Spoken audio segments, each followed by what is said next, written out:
chui sen lâu gì ngã cheng rengin van le khovel in lai chin dan zong te ka sual man bat lak na tura ka aya Krista thi chu thiam tok te ka ngai tuain mangai na wangani Hallelujah, Hallelujah, amoy bere mangai na chanchin hi thil dang soi tur nei lo poin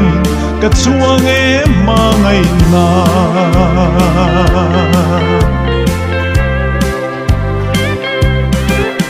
hun le hun bi te ti dang lam tu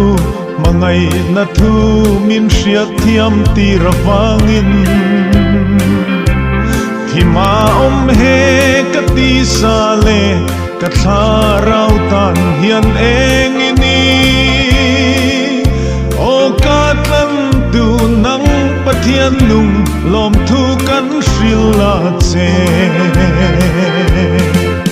Hallelujah, Hallelujah, amoy bere mangai na chanchin hi thil dang soi tur nei lo poin ka chuang e mangai na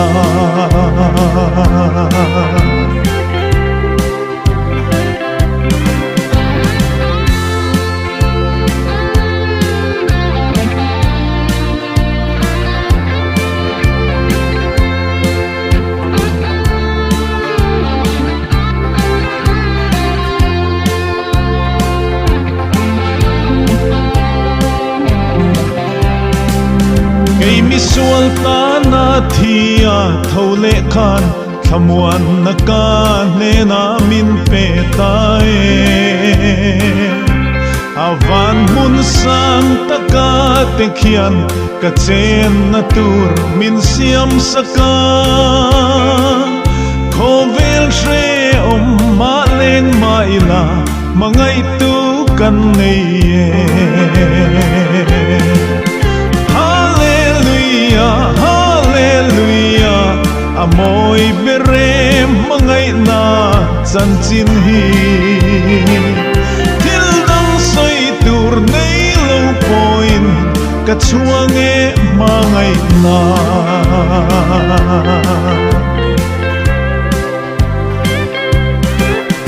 mangai na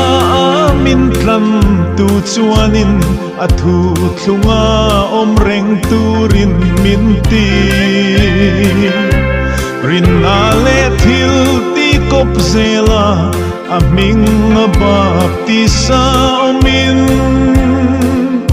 ni kinia fel taka kai tho kani thei na turin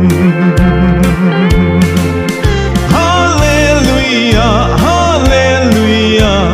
amoy bere mangai na chanchin hi thil dang soi tur nei lo poin ka chuang e mangai na